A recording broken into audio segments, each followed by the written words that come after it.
Welcome to Crosspoint. Welcome to Crosspoint. Welcome to Crosspoint. We are an inclusive faith community seeking to live out the loving, just, and generous way of Jesus.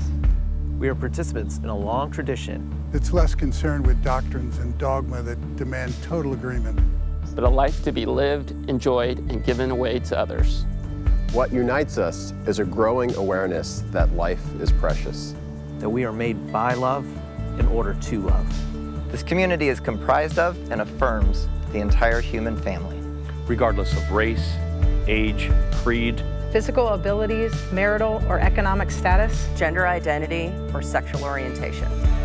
So, if you're curious and have come to see, if you are tired and have come to rest, if you are grateful and have come to share, if you are wounded and have come to heal, if you're joyful and have come to celebrate, if you are uprooted and have come to belong, welcome home. Welcome home. Welcome home. Welcome home.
cares have buried you, and there's nothing left to do.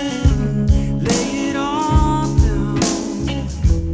Lay it all down at the feet of Jesus.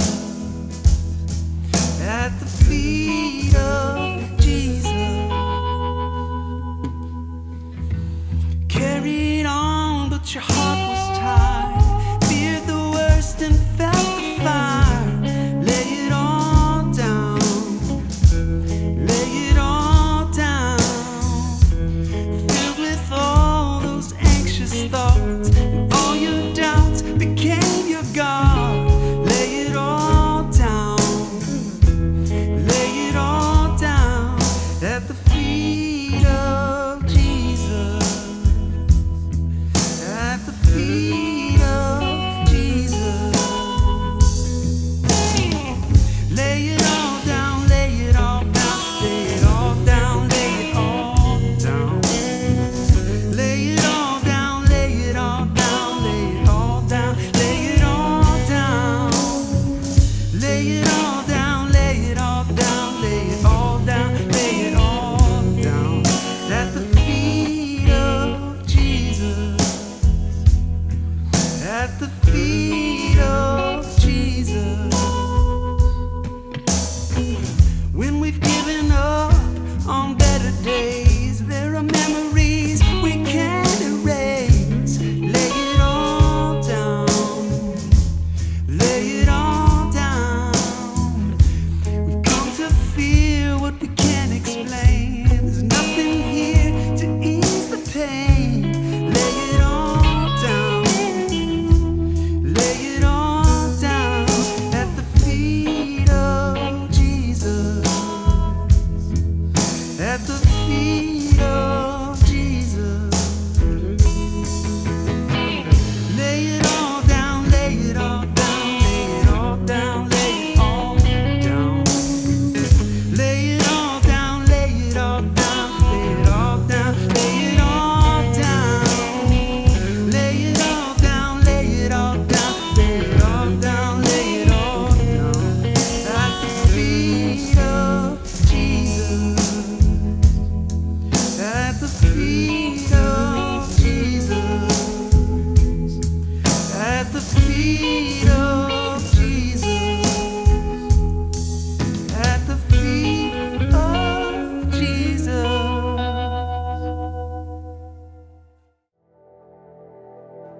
There are many ways we collaborate with each other to be the church we're called to be and to serve how we serve. And our contributing financially is one of the most important of those ways.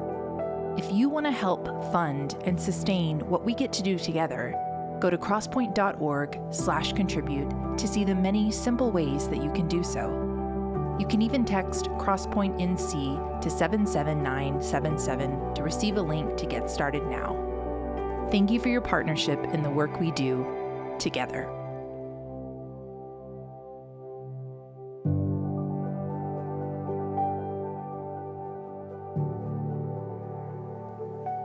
Hello, friends. Let me tell you right here at the beginning that you're going to need some paper and something to write with for a little exercise we're going to do here in just a few moments. So go snag that and come back. And while that's happening, let me say, whenever and wherever you are, hi. I'm really glad that we can continue to connect this way. So, speaking of time and space, in Jesus' day, all the way out on the easternmost part of the Roman Empire was a region known as the Decapolis, or the 10 cities. And so out on this edge, you would find Jerusalem, Judea, the region of Palestine, Jesus' stomping grounds. And then the next thing east you would find, all the way out on the edge of the Roman Empire, is the area of the Decapolis, the 10 cities. And different as these peoples were, what they had in common is they were all under the control of the Roman Empire. And this control was exercised, maintained in large part by the 10th Legion of Rome. The 10th Legion is this group of about 6,000 men, another several hundred cavalry, multiple centurions and legionary officers. And these guys were the elite of the elite. These men were originally handpicked by Julius Caesar himself when he was a general many decades prior. And this group had come to be known as just absolutely the most fearsome, most disciplined, most effective killing machine on earth. This is the 10th Legion's symbol, the battleship and the boar, which they presented in battle. I assume once you saw this flag, it was too late. You were about to find out.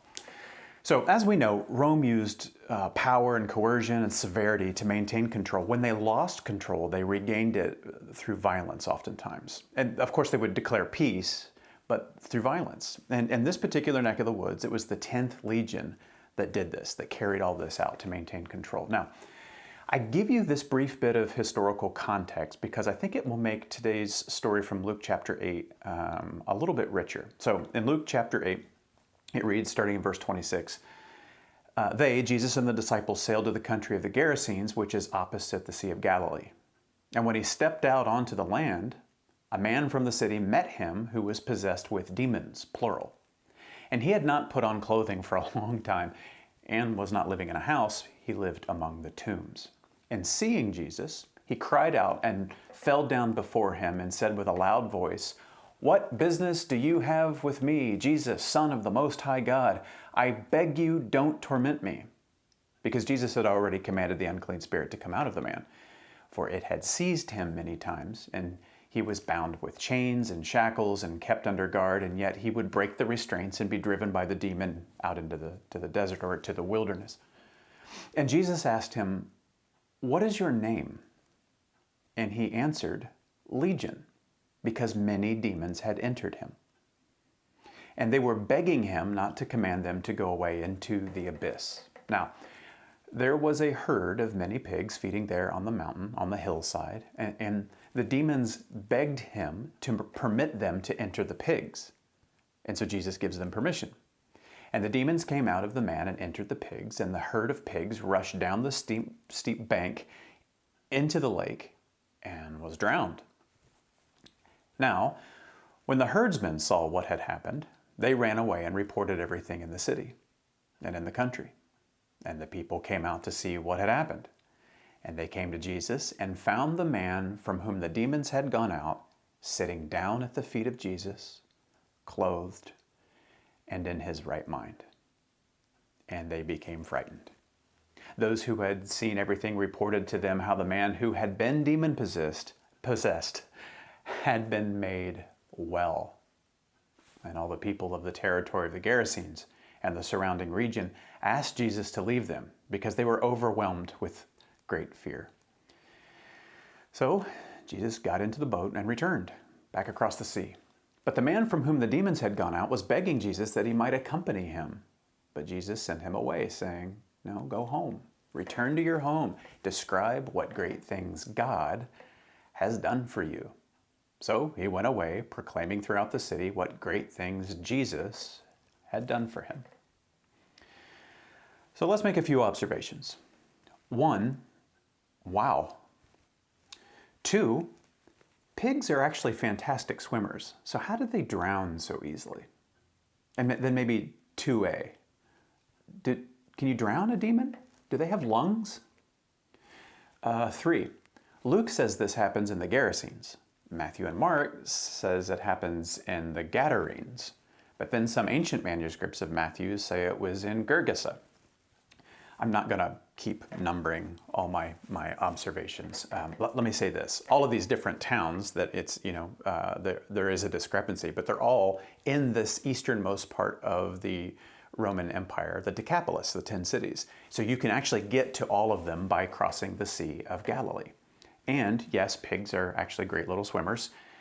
There's all kinds of little different things to pay attention to. Matthew's version says it's 2 possessed dudes, not 1. There's several little strange things between the different tellings of the same story that leave you thinking maybe there's more to this than just the straightforward reading. So let's look into it maybe a little more deeply. I want to note that Jesus comes ashore and is immediately accosted by a man who's colonized by a vast number of demons who collectively refer to itself as Legion. Their name is Legion. That should have made every one of you turn to somebody nearby and say, "Ah, I see what's happening here. You don't, but I do. Me and Steve and Jesus, we're picking up what Luke is laying down." The demon's name is Legion, which is just this completely on the nose, like this completely uncamouflaged name for the violent Roman force in control of the very place the story is happening in. It's not slick.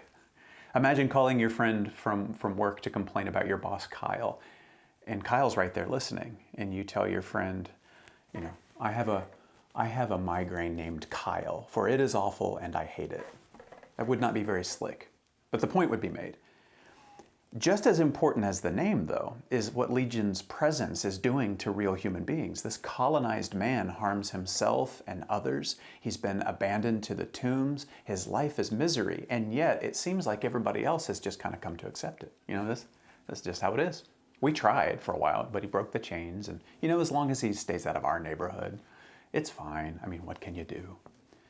So this Legion requests to, rather than be destroyed or tossed into the abyss, to be given a transfer, a reassignment. And so they are sent into what? Pigs. Mark adds the detail in his version of the same story that there's about 2,000 pigs. So remember the symbol. And let's note that pigs are described here in a herd, and the Greek word here means herd. But the word can also refer to a band, as in like a military company. And when the pigs rush off the edge of the cliff into the water, the word does not simply describe speed. There's violence in the movement. The word is a word you would use to describe a mob rushing you. It might also be a military term. This is a band of violently charging legionaries who end up drowning in the sea. Imagine being one of the first Jewish members of the audience of this story. You couldn't help but think of the Exodus story, Pharaoh's army drowning in the sea as they chased the Israelites they had previously enslaved. And then after all this drama, we have this man sitting down at the feet of Jesus, whole, clothed, and in his right mind. He's all of a sudden no longer part of this entanglement of fight, flight, and freeze like everything else is. The world is still a mess around him, but he is free. And the people want Jesus to leave. The thing that's just happened is way too disruptive to the status quo. But this man wants to remain with Jesus. But Jesus tells the man, no, you're not going to join the squad. I just want you to go home. Go back to your friends and family and tell them what God has done. He doesn't give them a Bible. He doesn't teach them the Bible. He doesn't tell them, well, these are the most important doctrinal points. He doesn't baptize him. He doesn't even tell him, boom, you're a Christian. He says, go tell others of the good that God has done for you. You're already qualified. Because you have a sound mind, you can speak to what Christ has done and what Christ offers. What is it that God has done? God has subtracted from this man everything that obscured or defiled his humanity, unburdened him with all that violence and cruelty. Jesus has made this guy him again. He's gave his mind back to him. He's put him at peace and reminded him that he's not some wild animal whose existence is entangled with domination and winning and harm of self and others. Jesus gives this man his humanity back and said, that's enough. You are qualified. Go home and tell people with your mouth and with your life that the God of all peace and healing, of kindness and justice, of right-making, has given you yourself back. Which I don't know about you, but it's what I want. Isn't that what we want?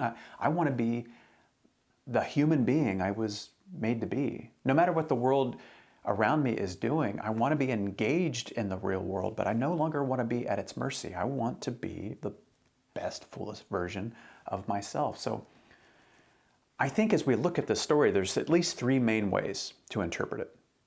And one, that it happened just like it says. That it's not allegory. This man was inhabited by demons that just so happened to be named Legion. Then because of Jesus, he's no longer possessed. And that's fair. I don't know personally what I believe about angels and demons. I know what I'm supposed to believe, but I don't actually know what I believe.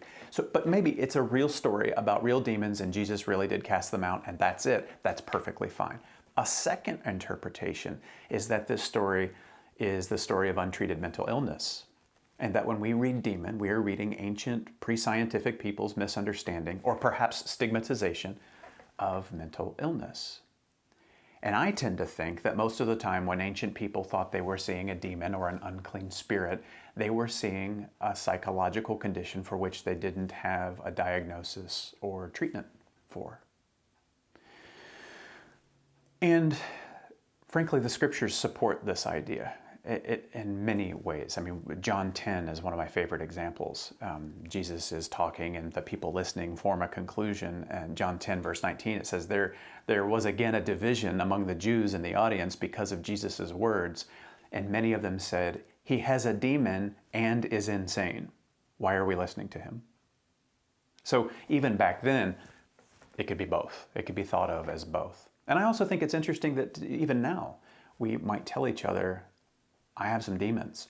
And of course, we don't mean possession by unclean spirits. What we're saying is I've got some addiction or some old trauma or some shame or some emotional habits I haven't fully worked through yet. What might be most important here, though, is to make sure that we don't add to the stigma of mental illness. If we're saying this story and others like it are actually a description of what we come to later learn is a mental state, then we're going to have to be compassionate and maybe brave enough to admit that our scriptures can be used to wrongly vilify an assortment of mental disorders and frankly an assortment of neurodivergence. Because let's be clear, demons are fundamentally evil in our thinking. Mental illness, it's fundamentally not. So when we mix these ideas together, real people suffer even more than they are normally often suffering in this culture. They suffer in our margins. So let's not go another day willfully misunderstanding what modern science and frankly, what love has shown us. And I'll add here that we also probably shouldn't be silly with Jesus' name, telling people who suffer, mental illness or any kind of suffering that they need Jesus. All they need is Jesus. Jesus very often comes to us through doctors and therapists and psychiatrists and good medicine and dietary regulation and an addiction recovery and genuine connection to others and friendship, or frankly, the plain affirmation that, yeah, your mind doesn't work like other people's do, but it doesn't need to change.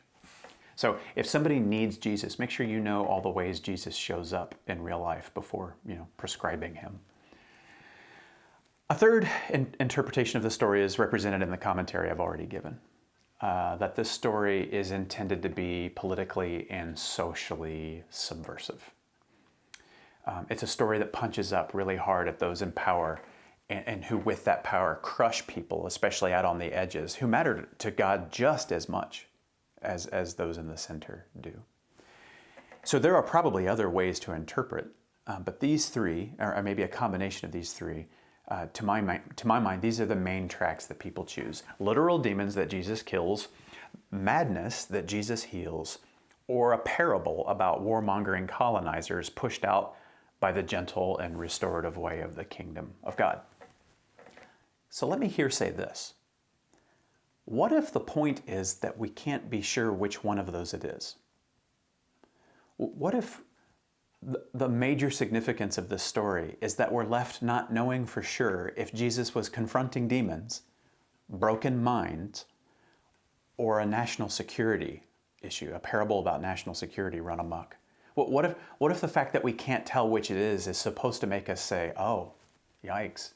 I mean, what would it say to you if the thing you were involved in, when other people observed it, they couldn't agree between themselves if they were, if it was demons or madness or systemic oppression that made the thing you're involved in work? It would make you think maybe it's time for a different story. That what might be successful or status quo wasn't actually good for real people. I think it's a mistake to believe that if the story is about the Roman Empire, that it doesn't have to do, it doesn't have anything to do with our lives right now. Because I think it's actually a confrontation of both our collective and individual desire to secure ourselves even at the expense of others.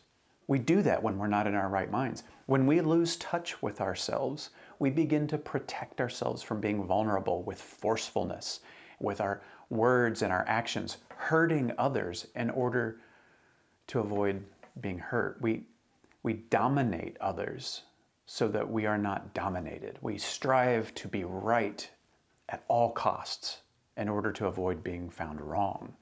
When we're not in our right minds, we can ignore or diminish the pain of others because, frankly, of what it costs us to actually engage it. We too often long to be powerful in our dealings with others to protect ourselves from being overpowered. We try to establish ourselves at others' expense, while at the same time allowing ourselves to be inhabited by the idea that this is just how it is. There isn't a better story. It's, we're all on the game Survivor. So when Jesus casts out these demons into the pigs, I think that there's an invitation in this story for us to also cast out the ways in which we tinker with power and control at the expense of others instead of, gentleness and love, our true identity. So let's here ask ourselves, what does it mean for us in this world now to be sitting at the feet of Jesus, clothed in our human dignity and in our right minds? When do we know we're living a genuinely good story, even when the world around us isn't? Well, let me suggest that I think there's some guidance we can infer from just this one story. When we're awake, hurting other people and ourselves is not an option. It's not on the table. We are in our right minds when, no matter what is happening, we do not seek to inflict emotional or psychological or physical or spiritual pain on others, no matter who they are. In fact, much the opposite. When we're in our right minds, we move and act as healers, not destroyers, healers. And don't get hung up here on questions about self-defense, because those are rare circumstances, and they're real, but they're rare, and they're not the same. We know the difference between seeking to inflict pain or to control or destroy and defending yourself. So if you want to express your desire to sit at the feet of Jesus with a clear, sober mind, refuse to be hurtful to yourself or others with your words, your actions, your inactions. Don't do it. And so then connected to that, here's something else. We know we're in our right minds when we remain willing to apologize, to name our wrongs without excuses or blame shifting, and make things right if we can. I mean, what if that is who our children had to look up to? People who can mess up and then truly repent, make amends whenever possible, and rather than be sorry we got caught, be right-minded enough to regret the harm that we might have done and to grow. That could be us. Any of us, anytime we want. If the war has been removed from us and cast into the sea, then it's safe to admit failure. Often, it's simply part of becoming a better human being. There's nothing to win anymore, so we can do it. Here's something. The more sober-minded we are, the harder we are to insult. That's not to say you'll never be insulted, but the more right-minded we are, the less there is to be offended about. And so here's two things about this that I've considered and worked on over the years that I'll give you. One, remember only our ego can be offended.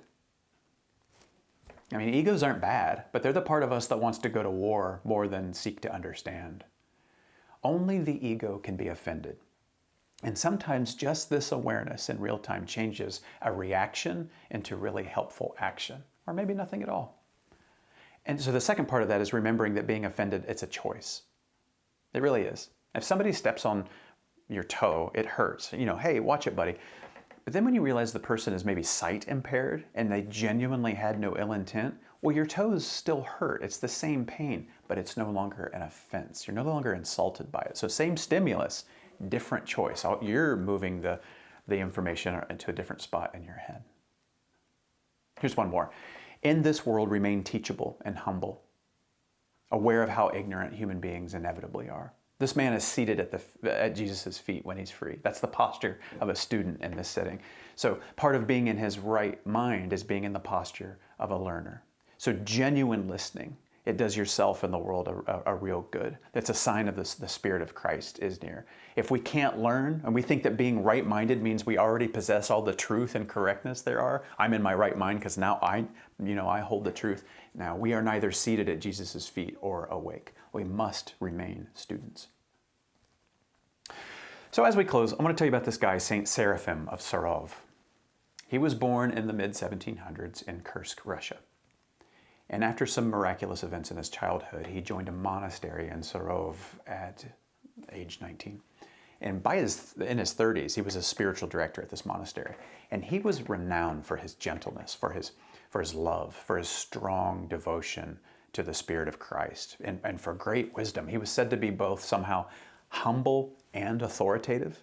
He'd give wise counsel, but without any sort of arrogance. He could guide others with the soundness of mind that comes from somebody who really knows what he's talking about, and also genuinely sought to love everyone with God's love. So Saint Seraphim, there's so many things I could tell you about this guy. He would greet other people, even strangers, by calling them my joy. I just love that.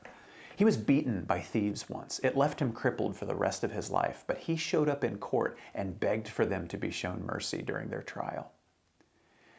He spent a huge amount of time out in nature and was known to befriend wildlife. He was even friends with a bear, they say. But he also took care of people. He took care of people's needs. And when he wasn't doing that, he would be in prayer, and he would eat next to nothing as of the discipline required to remain focused on others' needs and on the presence of Christ in his life. He was completely committed to nonviolence. He instead lived as a very sweet, gentle, kind man, known to be dedicated to Jesus and doing good every day. So by all accounts, this man was an incredible human being, so much so that the Russian Orthodox Church made him a saint in the early 1900s. But now this next thing I'm going to tell you is somehow completely stunning and completely unsurprising. And it shows us how wrong our minds can be, even as we speak God words or announce peace, but are doing so on the same level of consciousness as empire. Sometime later, in our lifetime, the Russian Department of Defense's 12th Directorate, which is responsible for Russia's nuclear weapons, was assigned a patron saint by the Russian Orthodox Church, Saint Seraphim of Sarov.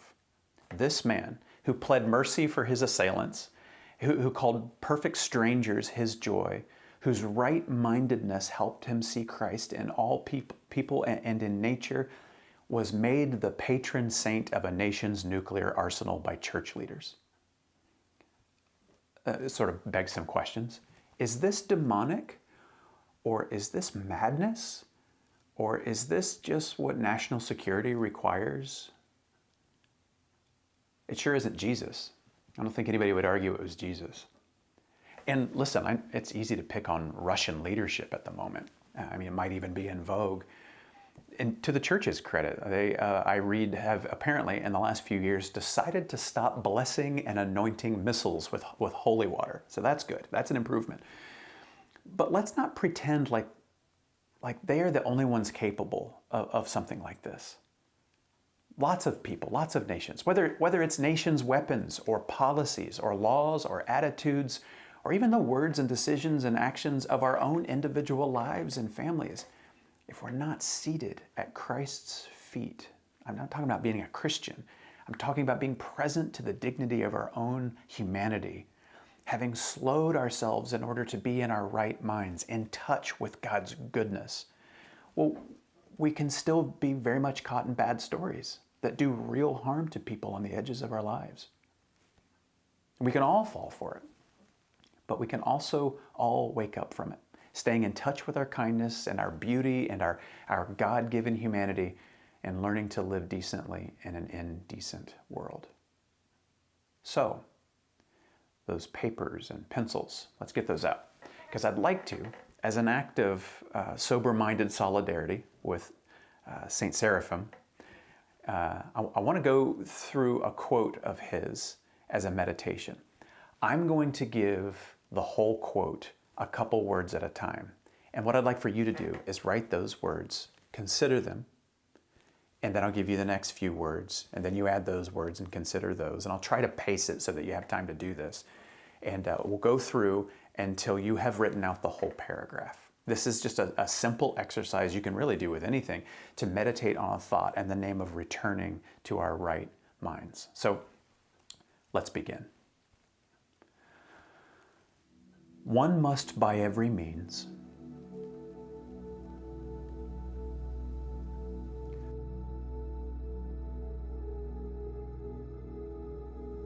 strive to preserve peace of soul,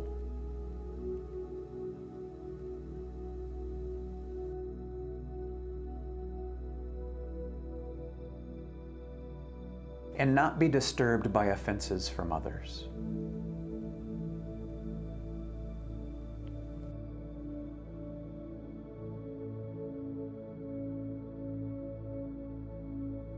For one must in every way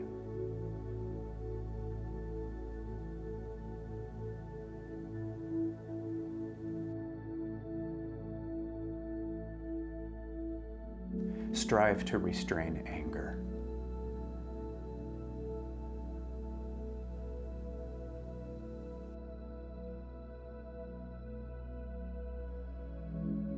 And by means of attentiveness,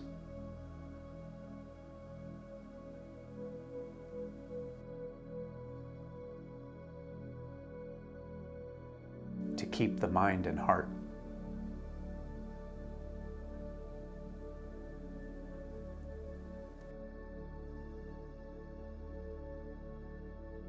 from indulging in angry feelings.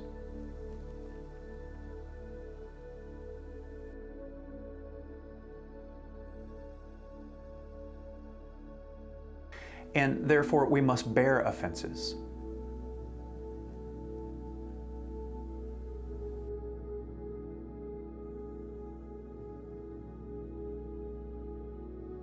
From others with mental calm.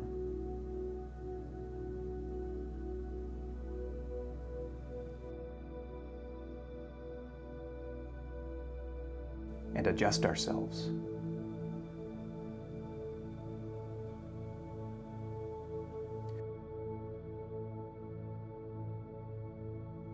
to such a temperament of spirit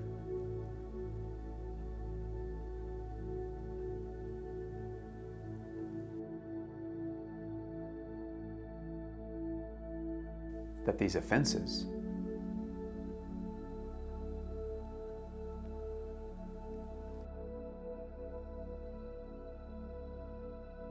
seem to concern not us but others.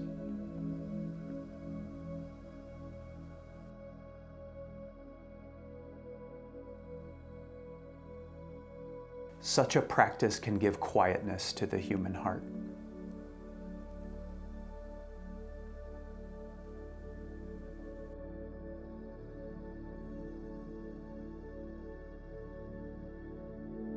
And make it as a dwelling for God Himself.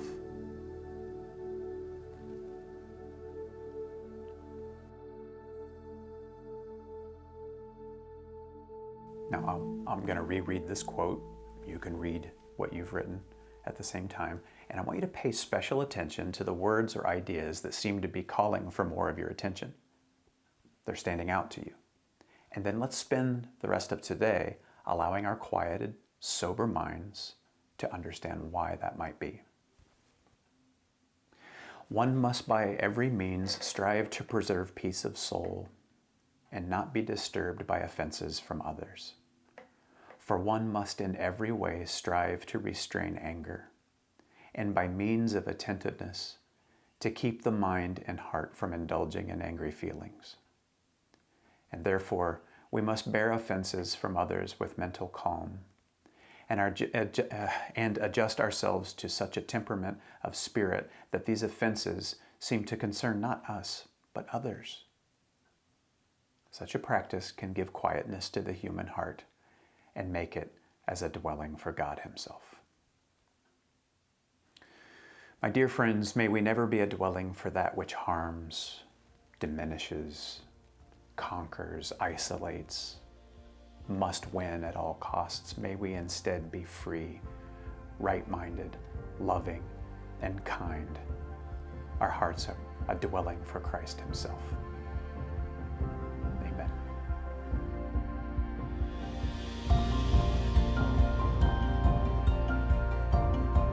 Thank you for joining us today, and welcome home. If you are in need of assistance during this crisis, please reach out at crosspoint.org/help.